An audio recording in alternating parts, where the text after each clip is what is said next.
Yes, terus gini kalau rasanya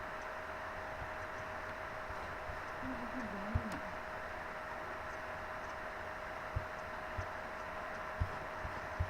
Iya,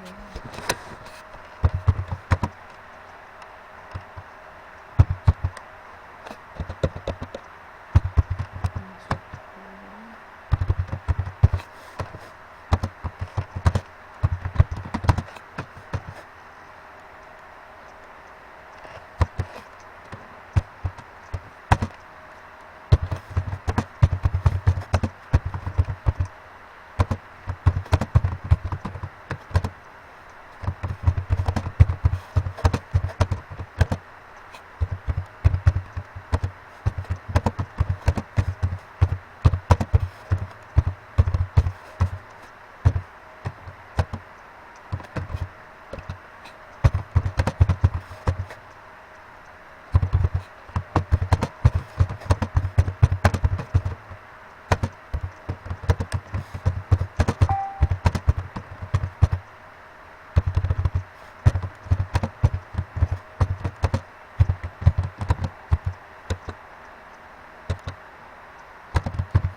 미안한데, 와,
Baik,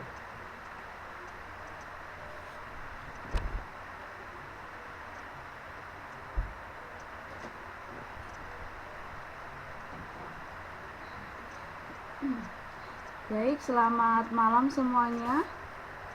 Saya cek dulu suara saya ya, apakah bisa terdengar dengan baik atau belum di sana. Halo, cek cek cek.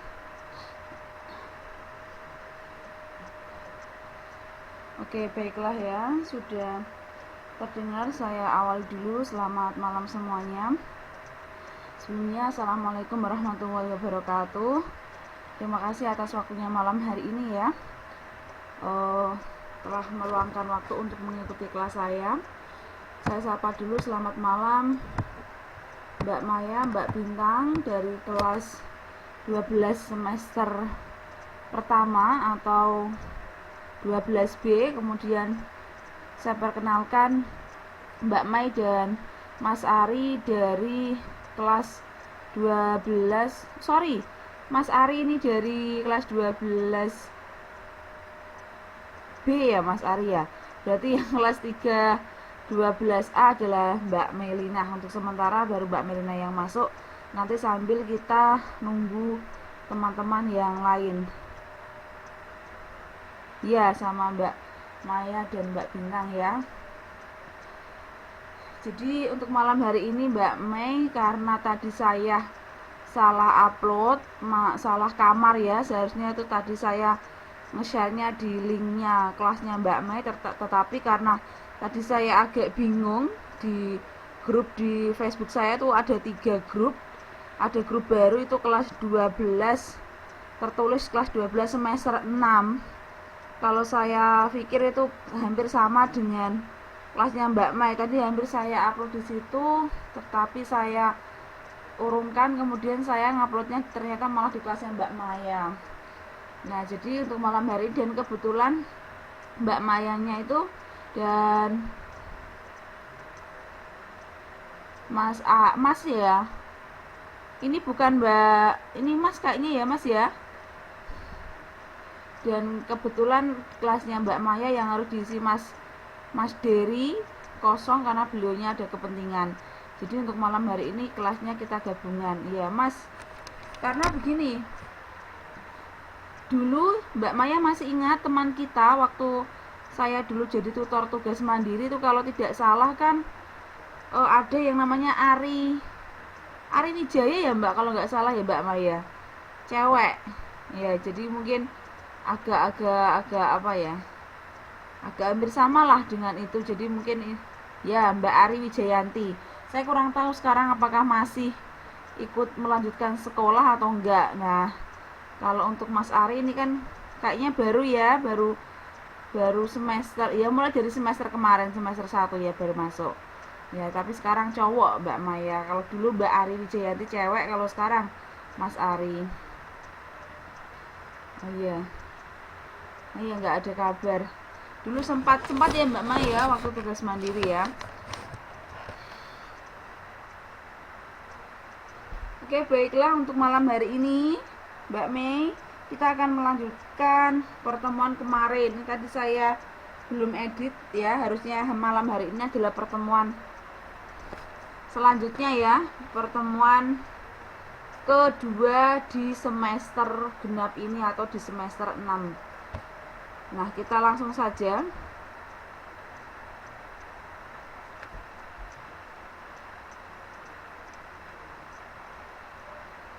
Nah, diusahakan jangan setengah-setengah ya Mbak Maya, karena kan sekolahnya itu cuma sebentar, nggak terasa nanti tahu-tahu udah lulus.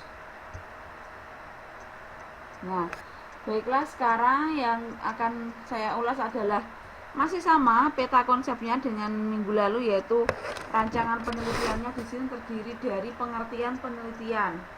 Minggu lalu kita sempat membahas mengenai pengertian yang berawal dari sebuah keingintahuan, kemudian berlanjut kepada pembagiannya, yaitu penelitian dibagi menjadi 2, yaitu pendekatan non ilmiah dan pendekatan ilmiah. Kemudian di peta konsep di bab yang kedua nanti kita akan mempelajari tujuan, fungsi, dan manfaat dari sebuah penelitian. Dan di bab yang ketiga nanti kita akan mempelajari jenis-jenis penelitian yang ada. Nah, karena minggu lalu kita baru sempat membahas sedikit ya, karena waktunya kita pakai buat baca surat Yasin ya. Surat Yasin yang kita berikan kepada ibunya Bapak Bambang. Jadi untuk malam hari ini ya masih di bab pertama, yaitu membahas mengenai pengertian penelitian. Minggu lalu sudah kita bahas mengenai pendekatan non ilmiah. Saya langsung masuk ke slide berikutnya. Nah, untuk malam hari ini saya akan menjelaskan mengenai pendekatan ilmiah. Ya, saya ulangi sedikit. Untuk yang pendekatan non ilmiah merupakan sebuah pencarian kebenaran yang dilakukan melalui proses non ilmiah, ya, dapat dilakukan manusia melalui cara-cara yang kemarin sudah saya uraikan. Ada 7 cara ya, ini globalnya saja saya ulas sebelum kita masuk ke pendekatan ilmiah, yaitu penemuan kebenaran secara kebetulan ya. Jadi kita bisa menemukan sebuah kebenaran secara kebetulan tanpa kita ingin ketahui, kok tiba-tiba muncul. Nah, itu bisa dikatakan atau bisa mengerucutnya kepada pendekatan non ilmiah. Yang kedua, penemuan dengan cara akal sehat, di mana akal sehat dapat menghasilkan kebenaran dan dapat pula menyesatkan ya. Yang namanya sebuah pikiran itu kan ada kalanya baik, ada kalanya buruk. Ya, ada negatif, ada positifnya. Tetapi di sini maksudnya adalah pendekatan secara non ilmiah merupakan penemuan sesuatu ya dengan menggunakan akal sehat. Entah itu baik atau entah itu hasilnya kurang baik atau negatif. Kemudian yang ketiga, penemuan kebenaran secara wahyu, atau bisa juga dikatakan kebenaran secara mutlak. Biasanya ini berkaitan dengan masalah keagamaan ya, keyakinan ya. Karena tidak bisa kita jelaskan satu persatu. Misalnya kita memilih agama Islam ya, tetapi kalau kita membahas mengenai ketuhanan, nah itu pasti kan nantinya akan berhenti di satu titik bahwa kita akan susah menjelaskannya di agama manapun ya. Misalnya begini, kalau untuk agama Islam secara garis besarnya atau luasnya, Tuhannya itu kan tidak kelihatan ya, maksudnya tidak nampak, tapi kita yakin bahwa ada. Kemudian kalau untuk agama yang lain, misalnya Kristen, itu kan ada Tuhan yang kita sembah, misalnya Yesusnya itu yang kita sembah. Kemudian kita juga meyakini ada beberapa, kalau di agama Islam tuh ibaratnya seperti nabi lah, atau orang-orang yang dimuliakan oleh Tuhan ya. Ada Bunda Maria dan lain sebagainya, dan itu bisa diwujudkan dalam bentuk benda. Nah, itu kan kembali lagi ke hati atau keyakinan. Oh, ini Tuhannya bisa kelihatan. Jadi kalau sesuatu yang nampak, yang bisa saya ketahui ya berarti itu yang saya yakini. Terkadang kan ada juga yang berpendapat seperti itu. Dan beberapa agama yang lain ya, itu punya Tuhan yang tampak atau yang bisa dilihat. Kemudian penemuan kebenaran melalui usaha coba-coba. Jadi kalau kita ingin menemukan sesuatu, kita harus melalui sebuah usaha dan harus kita coba. Contohnya adalah, saya masih ingat kemarin ada beberapa kasus, saya lupa di mana tepatnya ya, daerahnya saya lupa. Waktu itu saya melihat di televisi, itu ada sebuah daerah yang rumahnya itu pada retak, disebabkan karena sebenarnya bukan dekat dengan perumahan warga ya. Ya lumayan jauh, tetapi karena mungkin efeknya yang sangat luar biasa dari dari alatnya. Nah, itu ceritanya ingin mencari, kalau tidak salah itu ingin mencari sumber minyak dengan cara mengebor menggunakan alat ya. Ketika itu sudah dilakukan, bilangnya sih sudah sosialisasi ke warga bahwa nanti akan dilakukan pengeboran di daerah ini dengan titik radius berapa kilometer gitu kan. Nah, setelah dilakukan pengeboran, ternyata warga masyarakat yang cukup jauh dari tempat itu terasa ada getaran seperti gempa. Nah, tanpa disadari, setelah kejadian itu 2 atau 3 hari itu banyak rumah warga yang temboknya retak. Nah, jadi seperti itu. Mungkin dari orang yang ingin mencari sumber minyak tadi kan menggunakan alat yang super tenaganya ekstra mungkin ya, dengan mungkin analisa dia, wah di daerah sini ada minyak banyak, jadi ketika saya melakukan pengeboran saya yakin nanti akan menemukan hasil. Nah, ternyata setelah diusahakan dan dicoba, ternyata minyaknya tidak keluar tetapi malah membawa kerugian pada daerah sekitar. Nah, itu juga dapat disebut sebagai penelitian non ilmiah ya, karena harus melakukan sebuah usaha dan harus dicoba terlebih dahulu. Tanpa dicoba tidak ada. Kalau kita hanya menerawang, wah di daerah sini ada minyaknya banyak, tanpa kita melakukan usaha dan mencoba mencari tahu, ya tidak bisa. Mencari tahu harus apa? Dengan menggali tanah ya, atau dengan mengebornya. Apakah memang benar-benar di dalamnya itu ada minyaknya atau tidak. Seperti kita ketahui daerah Papua itu kan PT Freeport itu kan mencari emas ya. Nah, sampai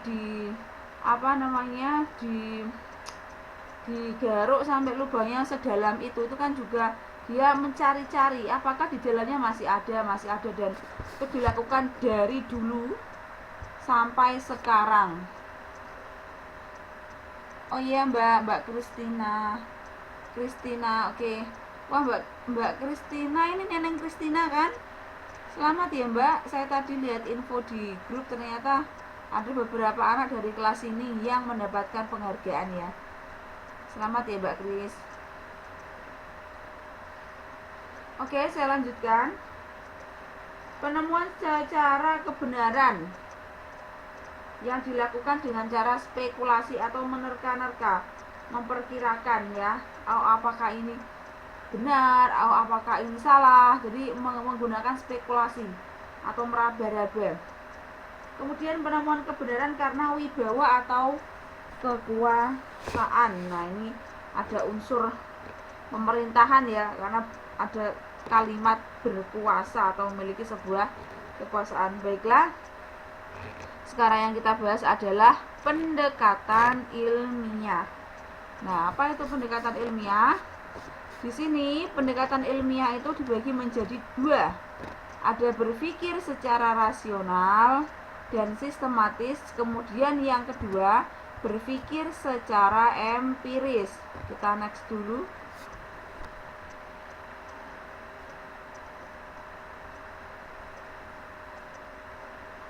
Nah, metodologi penelitian sebagaimana kita kenal sekarang memberikan garis-garis yang sangat cermat dan mengajukan syarat-syarat yang sangat keras.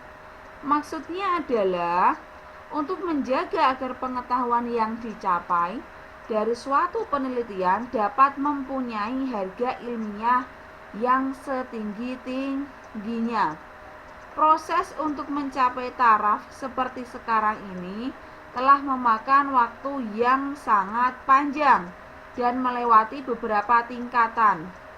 Nah, Ramel di sini mengklasifikasikan taraf perkembangan metodologi penelitian ke dalam 4 periode. Apa saja itu metodologinya? Kita next dulu.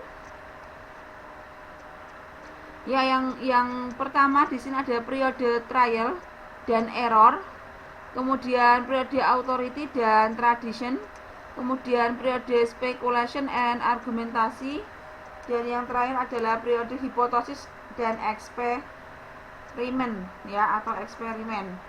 Nah, kita ulas lagi. Iya Mbak Reni, tidak apa-apa, malam hari ini digabung ya, karena tadi saya salah masuk kelas. Nah, kita ulas ya. Sebuah penelitian adalah suatu usaha untuk memperoleh fakta atau prinsip ya, dimana fakta atau prinsip ini itu digunakan untuk menemukan ya. Setelah ditemukan kemudian dikembangkan, setelah dikembangkan kemudian diuji kebenarannya ya.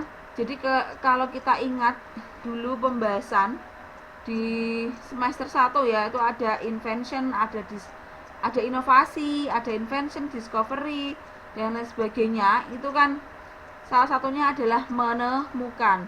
Dan sebuah inovasi itu bisa dikatakan sebagai discovery apabila sesuatu yang ditemukan dalam inovasi itu bisa diterima oleh orang banyak. Nah, masuknya ke dalam, kaitannya ke dalam sini. Jadi kita inovasikan, menemukan dari sebuah inovasi, kita menemukan sesuatu, kemudian kita mengembangkannya. Karena ada, kalau kita punya sebuah ide itu kan, kalau tidak kita kembangkan hanya berupa ide, saya ingin menciptakan model A gitu kan, sudah terjadi model A-nya.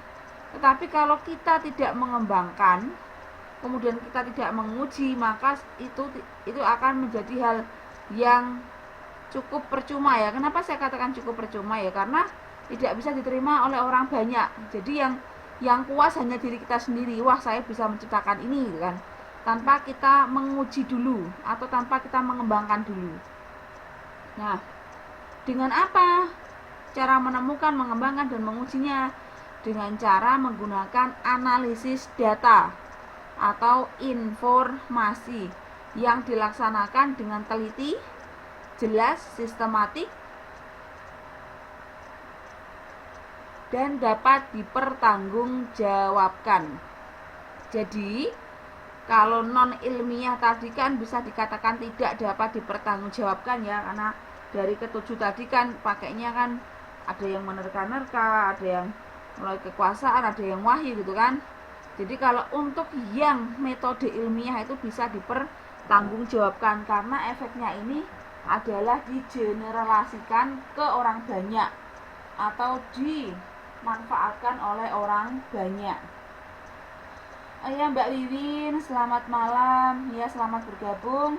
Silahkan mencari tempat duduk yang paling nyaman dan mengikuti pelajaran saya malam hari ini. Nah, kemudian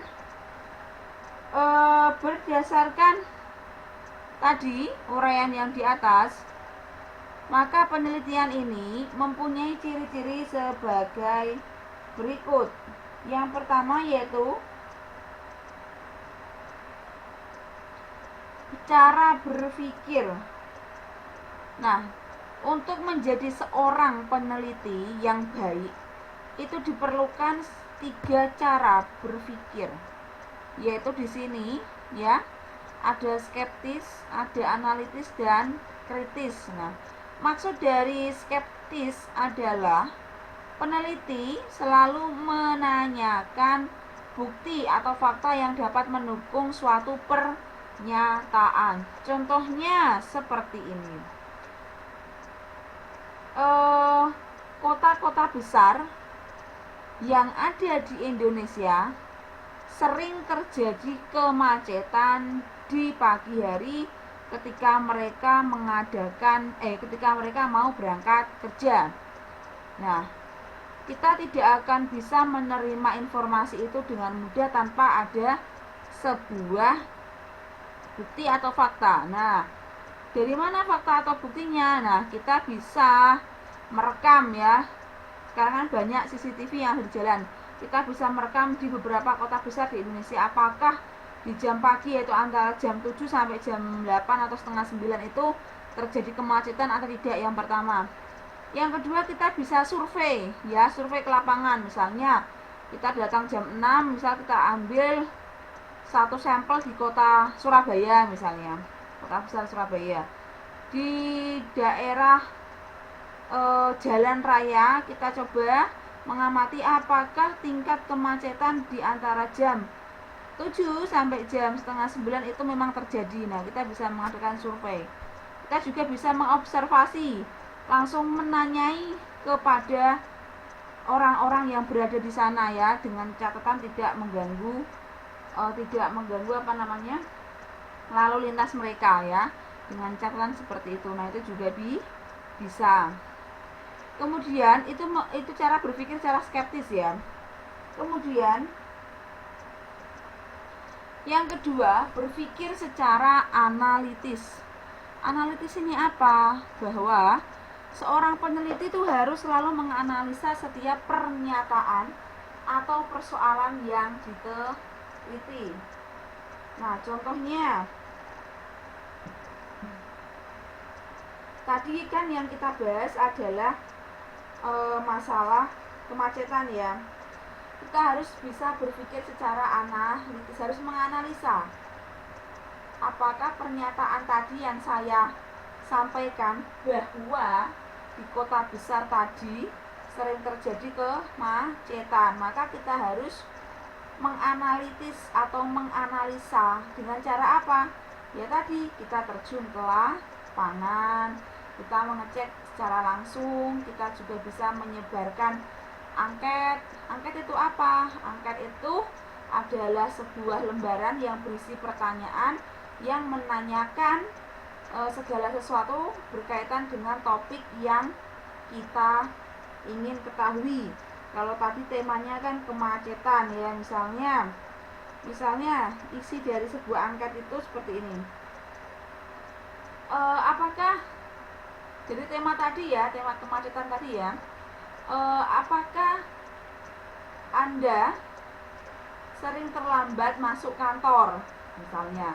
Nah, di dalam angket itu ada sebuah di mana angket itu ada dua ya, angket terbuka dan angket tertutup. Nah, saya jelaskan dulu yang angket. Kalau untuk angket yang tertutup itu biasanya ada sebuah kertas di mana ada beberapa pertanyaan, di situ sudah disediakan jawaban, misalnya A, B, C, D, E ya. Misalnya ada sudah ada jawabannya, atau juga uraian tetapi sudah ada jawaban. Misalnya soal yang tadi, apakah Anda sering berangkat telat? Nanti ada pilihan, misalnya yang A jam 8, yang B jam 9, dan yang C jam 6, katakanlah seperti itu. Nah, itu juga bisa dikatakan angket tertutup. Karena apa? Karena jawabannya sudah disediakan. Kemudian ada juga yang namanya angket terbuka. Nah, angket terbuka ini memberikan kebebasan kepada seseorang untuk mengisi ya, tanpa dibatasi. Jadi ketika ada soal tadi, apakah Anda sering berangkat kerja? Nah, Anda bisa menuliskan sesuai dengan apa yang ada di hati teman-teman semua. Misalnya, ya, saya sering terlambat masuk kerja dan biasanya saya sering sampai di tempat kerja pukul 8.15 misalnya, seperti itu. Nah, itu juga bisa dikatakan sebagai angket terbuka.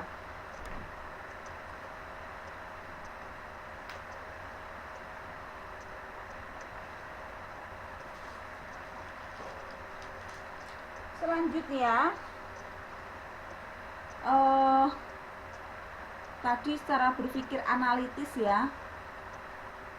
Oh iya Mbak Putri, gak apa-apa, silahkan masuk ya.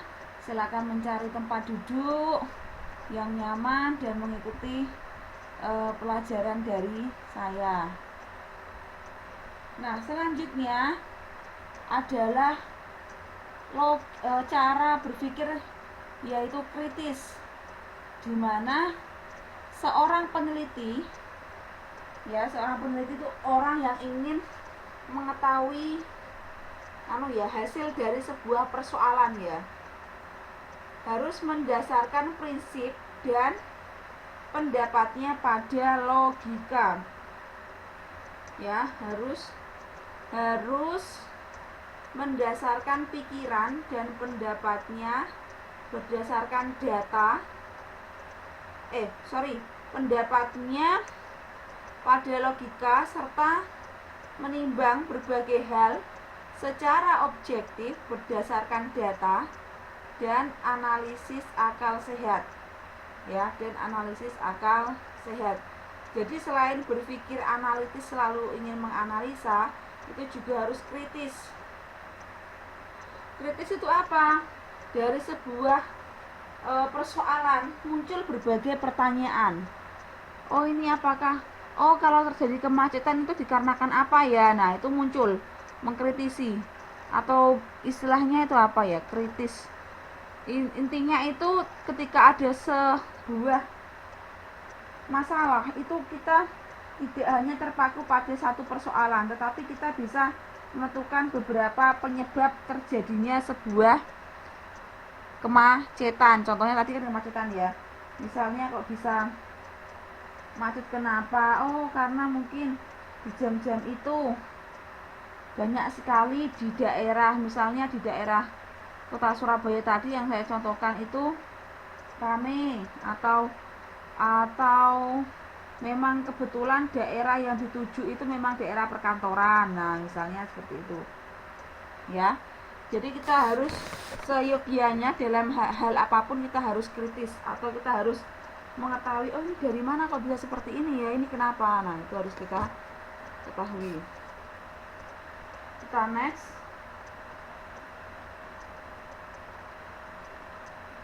Nah, selanjutnya kompeten. Kompeten yaitu seorang peneliti yang baik memiliki kompetensi atau kemampuan. Artinya, ia mampu menyelenggarakan sebuah penelitian ya, menggunakan metode dan teknik penelitian tertentu. Nah, ini maksudnya kompeten tuh harus mampu ya, Mbak. Harus memiliki sebuah kemampuan. Misalnya ketika teman-teman semua ingin bekerja di luar negeri, tentunya teman-teman semua kan harus berkompeten menggunakan apa? Menggunakan bahasa sana misalnya, atau berkompeten sesuai dengan pekerjaan atau lowongan yang ada di sana misalnya. Nah, itu harus punya.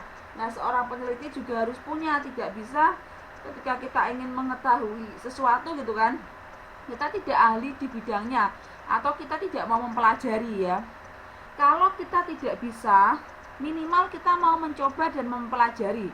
Agar apa? Paling tidak kita memiliki sebuah pengetahuan ya. Kalau kita hanya misalnya tidak mengetahui, hanya asal-asalan saja, maka itu hasilnya akan tidak bagus. Kemudian yang ketiga itu harus objektif, di mana seorang peneliti yang baik itu harus bersikap objektif. Artinya dapat memisahkan pendapat pribadi dengan kenyataan ya, atau objektif itu harus sesuai dengan fakta di lapangan. Kita tidak boleh mengada-ngada. Misalnya tadi kan adanya adanya itu ya tadi kemacetan ya, kita harus objektif. Tidak bisa kita begini, saya sudah terjun ke lapangan, saya sudah survei, saya sudah menyebarkan angket, dan orang-orang sebanyak 100 orang telah mengisi angket saya dan mengatakan bahwa jam pagi atau jam saatnya ke kantor itu sangat ramai, sehingga kebanyakan para pekerja yang melewati daerah tersebut itu pasti telat atau pasti terlambat datang ke kantor. Nah, faktanya seperti itu, tetapi kita mengatakan di laporan yang kita buat itu tidak seperti itu. Nah, itu tidak boleh. Kita harus objektif. Kita harus menyampaikan segala sesuatunya itu sesuai dengan fakta yang ada di lapangan. Tidak bisa kita gantikan seperti ini. eh, dari beberapa orang yang saya wawancara atau saya berikan angket, ternyata sedikit sekali yang terlambat kerja yang melewati daerah tersebut dikarenakan mereka mencari jalan alternatif ya, atau jalan anti macet. Nah, misalnya seperti itu. Padahal ketika kita terjun itu tidak seperti itu. Nah, itu tidak boleh. Ya. Jadi kita harus bersifat objektif sesuai dengan apa saja yang ada di lapangan. Kemudian faktual adalah bahwa peneliti bekerja dengan menggunakan data dan fakta. Nah, ini hampir sama ya dengan objektif tadi ya.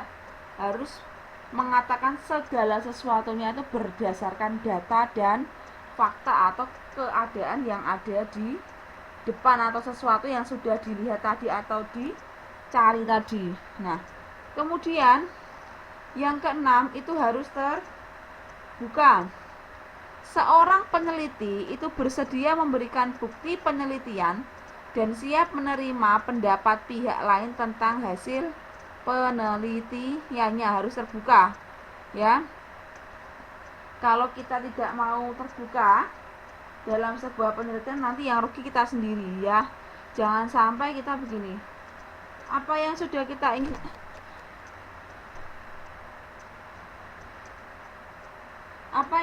ingin kita ketahui itu hanya bisa diterima oleh diri kita sendiri ya, orang lain tidak menerima. Nah, itu kita tidak boleh.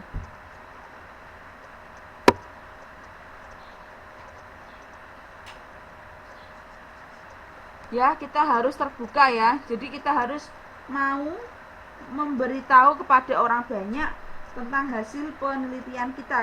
Kita tidak boleh seperti ini, menyembunyikan hasil penelitian kita sehingga banyak orang yang tidak bisa mengkritisi apakah penelitian yang kita lakukan itu valid, baik atau belum ya. Kalau kita hanya berdasarkan satu orang, diri kita sendiri ya terutama ya, itu akan menjadikan kita tidak maju. Karena apa? Tidak bisa mendapatkan masukan dari orang lain dan merasa bahwa apa yang sudah kita lakukan atau sudah kita teliti itu ya sudah seperti itu, hasilnya bagus gitu. Tidak boleh ya, harus bisa terbuka dengan orang banyak yang ingin mengetahui hasil penelitian kita. Makanya sering sekali di internet juga banyak, misalnya teman-teman ingin mengetahui penelitian tentang pembudidayaan tomat ya. Bagaimana cara pembudidayaan tomat yang sangat cepat berbuah, bagaimana, itu banyak sekali. Ataupun yang lainnya ya, itu juga bisa. Banyak sekali penelitian-penelitian yang dilakukan oleh orang-orang yang sudah sudah dituliskan di web mungkin atau di blog mereka mungkin. Nah, itu adalah salah satu bentuk mereka itu ingin melakukan keterbukaan ya. Jadi informasinya tidak hanya diresap atau dimiliki diri sendiri, tetapi disampaikan ke orang banyak. Nah, selanjutnya tidak terlepas dari tadi ya yang awal saya berikan, yaitu mengenai para ahli. Nah, di sini disebutkan bahwa pengertian menurut para ahli disampaikan sebagai berikut.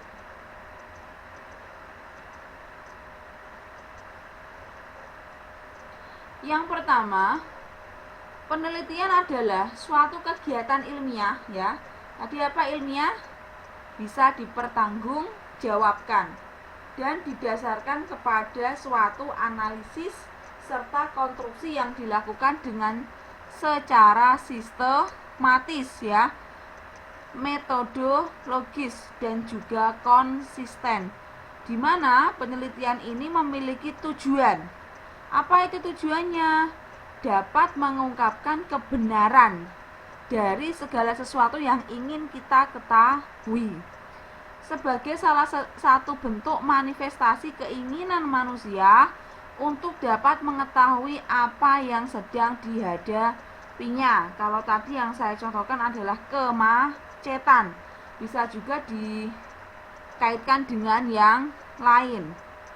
Nah, itu menurut Soeharjono Kanto.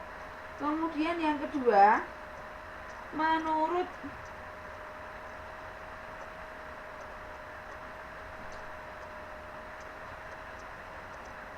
menurut Sanapia Faisal, penelitian adalah suatu aktivitas di dalam menelah atau suatu problem dengan menggunakan metode ilmiah secara tertata serta sistematis untuk dapat menemukan pengetahuan baru yang bisa diandalkan kebenarannya tentang dunia alam serta juga dunia sosial. Nah, hampir sama intinya, semua itu berawal dari sebuah problem, sebuah masalah.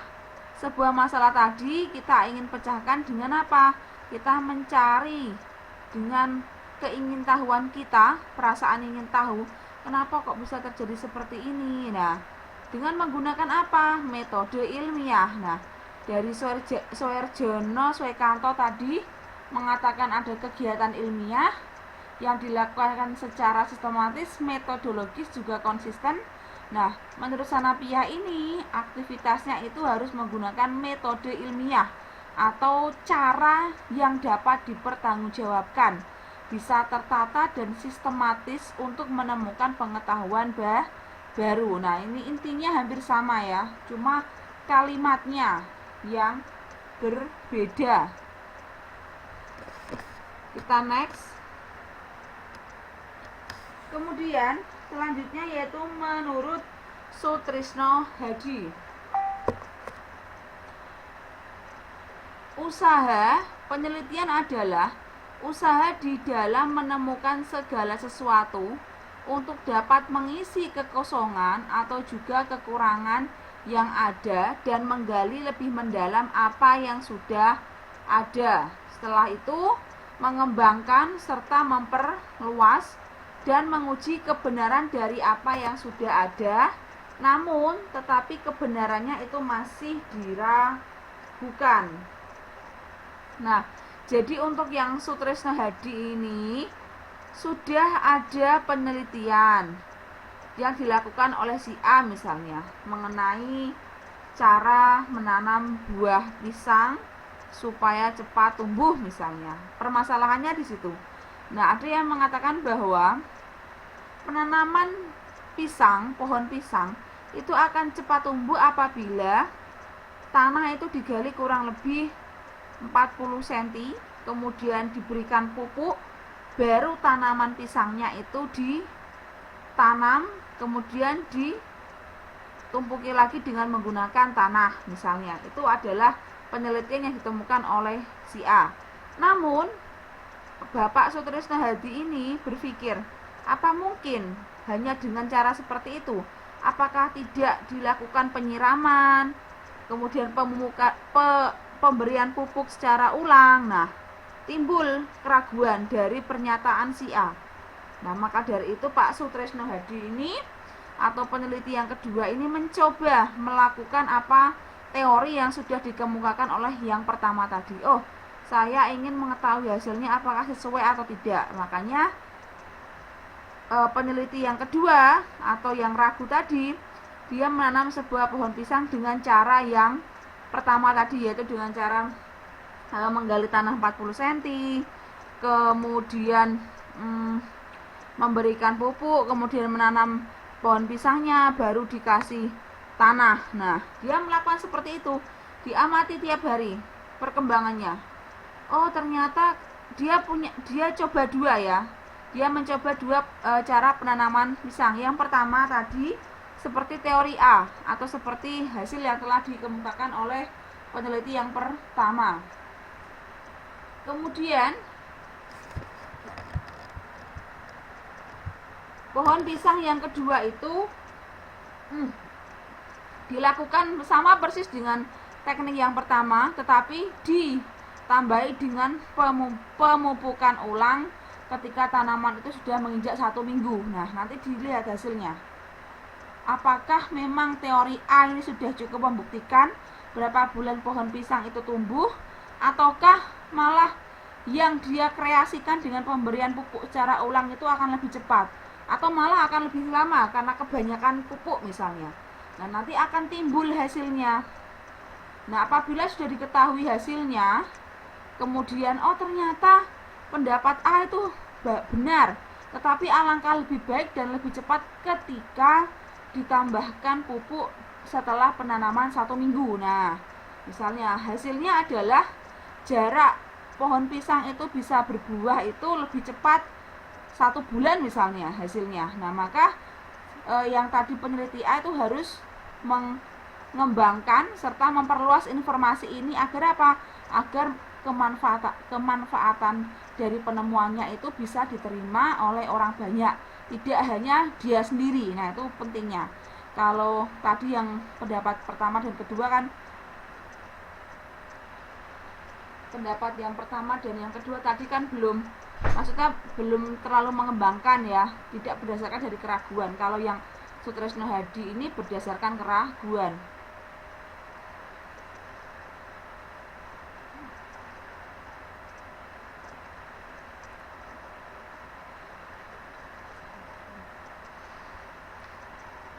Oke, selanjutnya yaitu Donald Ari. Ini masih berapa ya? Waktu kita udah habis. Saya cek dulu. Oh, ini masih banyak ya. Oke, saya rasa ini saya akhiri sampai di sini ya, teman-teman semua. Karena waktunya kurang 3 menit ya. Sampai sini apakah ada pertanyaan? Silakan kalian komen. Apabila nanti ada pertanyaan, akan saya jawab minggu depan, atau nanti bisa juga lewat inbox ya kalau memang mendesak. Karena waktu kurang 3 menit ya. Apakah ada pertanyaan atau sudah cukup paham?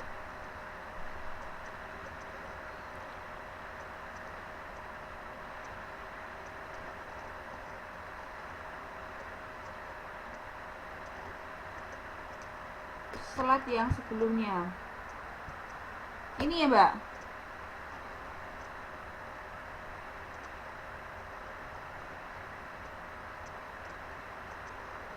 Slide ini bukan Mbak Mai.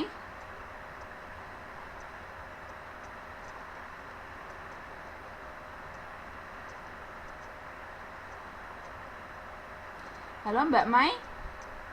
Slide ini bukan apa, kita back lagi.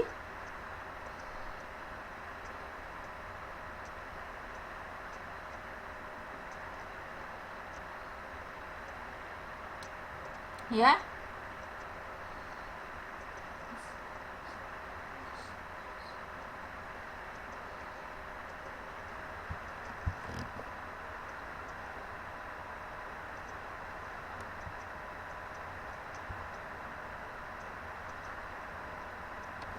Dengan waktu kurang 2 menit ya Mbak Mai. Nanti kalau belum jelas atau mungkin ada yang ditanya, Mbak Mai catat dulu aja, nanti di inbox aja lewat Facebook ya. Karena ini waktunya sudah 21:19, berarti kurang 1 menit ya. Mbak Mai silahkan ditulis nanti inbox aja ya, atau email ya. Sementara ini saya tutup dulu ya. Terima kasih atas waktunya teman-teman semua, Mbak Maya, Mbak Mai, Mbak Bintang, Mas Ari, Mbak Wiwin tadi, Mbak Kristina, Mbak Reni, dan semua teman-teman yang tidak bisa saya sebutkan satu persatu ya. Saya cukupkan pertemuan malam hari ini. Semoga besok minggu depan kita bisa berjumpa lagi ya, dengan keadaan sama seperti ini ya. Semoga kelasnya rame. Harapan saya kelasnya rame ya. Saya akhiri. Assalamualaikum warahmatullahi wabarakatuh.